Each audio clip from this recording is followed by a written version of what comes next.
Hi, I'm Melody Charbonneau.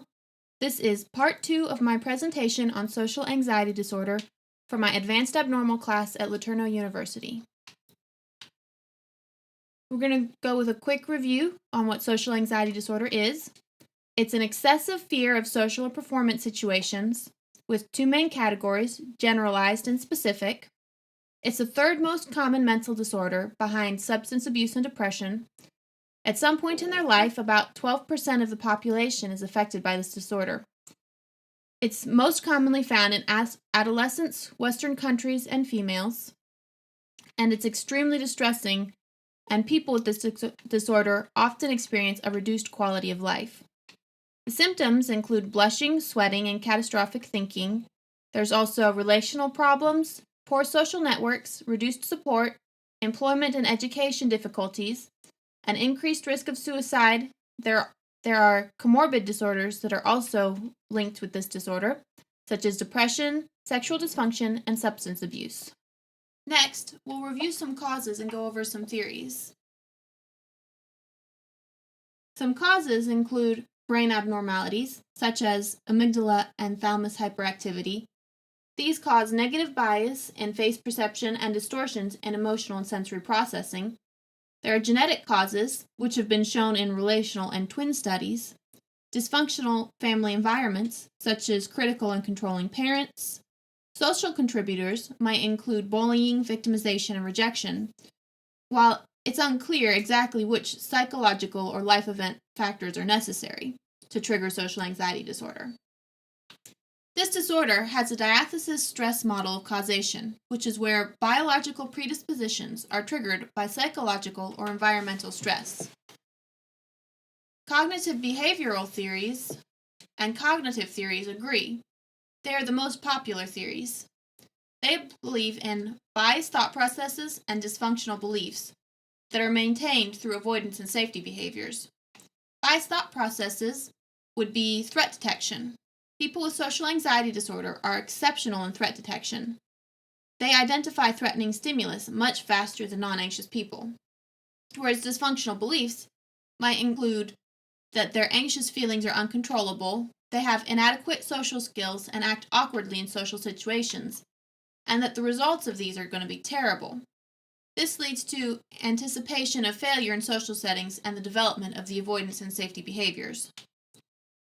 The main behavioral theory is the classical conditioning theory. This develops with an associative learning process. It begins with the development of a conditioned stimuli, such as making a mistake in a public setting, which is followed by an unconditioned stimulus, such as a negative response by other people. This leads to a conditioned response. Anxiety is produced by future instances of the troubling situation. However, it's unclear whether a single event or a more gradual process is responsible. Next, we'll shift into the case study. Meet Audrey. She's a Caucasian female in her mid-20s. She's single and college educated. During her education, she mostly kept to herself. She has a large family that doesn't keep in touch very well, and few friends who don't get together very often. However, she has stable employment, although her job requires little interaction with other people. Audrey sought therapy as a last resort. She was afraid of therapists and avoided therapy as long as possible. She was presented with general anxiety disorder. She experienced excessive anxiety in most social situations. She hides her problem from her family and friends and avoids social situations whenever possible. She's almost unable to go shopping as she usually experiences extreme anxiety attacks.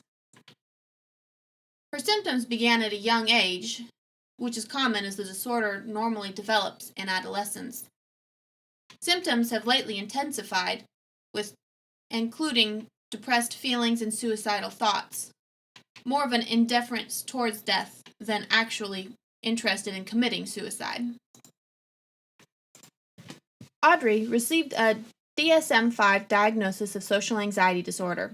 She exhibits a persistent fear in most social situations. The feared situations almost always provoke anxiety. She recognizes that her fear is unreasonable and excessive, but she feels she can't do anything about it. The feared situations are avoided and endured with intense anxiety and distress. The anxiety and distress interfere significantly with her daily life, as seen by the difficulty shopping. Symptoms have lasted already several years, much more than 6 months. And she has no other medical condition, and the other mental disorders developed after the social anxiety disorder. She was given a list of treatment options: drug therapy, including benzodiazepines, monoamine oxidase inhibitors, selective serotonin reuptake inhibitors, psychotherapy, and a combination of the two. The main problem with drug therapy is that the symptoms return after discontinuation, and surprisingly, antidepressants have been found to be effective in the treatment of social anxiety disorder. Benzodiazepines are anxiety drugs which include Xanax and Valium. They enhance the activity of the neurotransmitter gamma-aminobutyric acid. They are effective and fast-acting. Improvement rates range from about 40 to 80%. However, they exhibit a variety of dangers. Symptoms often return upon discontinuation. There is a high risk of dependence and a high comorbidity with substance abuse. Monoamine oxidase inhibitors are antidepressant drugs that inhibit the production of monoamine oxidase. They were originally popular, but their popularity fell with the introduction of the second-generation antidepressants. They were determined to be effective, however, they require severe dietary restrictions. This prohibits many popular foods, such as cheeses and fruits. They may cause life-threatening increases in blood pressure, with common adverse effects at normal therapeutic doses, including sedation, sexual dysfunctions, and weight gain. Selective serotonin reuptake inhibitors are second-generation antidepressants. They prevent the reuptake of serotonin in the brain and are a first choice among drug treatments. They're well tolerated and produce relatively benign adverse effects. They are effective and safer than most classic antidepressants, with improvement rates ranging from 50 to 75% of patients. These beneficial effects have also been confirmed in several randomized placebo-controlled trials. Some common psychotherapies include cognitive behavior therapy, behavioral therapy, cognitive therapy, and some new online therapies. Cognitive behavior therapy is the preferred treatment. It's one of the most tested psychotherapies. Some of the techniques include exposure, relaxation, homework, social skills trainings, and cognitive restructuring. Homework and relaxation are normally used together. They begin with learning relaxation techniques. The client's fears are then ranked, and exposure begins with the lowest ranked fears. The exposure may be imaginary, role play with a therapist, or the patient may be exposed to the actual fears in a public situation. Homework often involves having the patient perform activities outside of the therapy sessions. These assignments might include talking to other people at work, asking for help at the store, calling family members, or getting together with friends. This type of therapy might be performed in group or individual settings. However, the effectiveness of cognitive behavior therapy might be overestimated.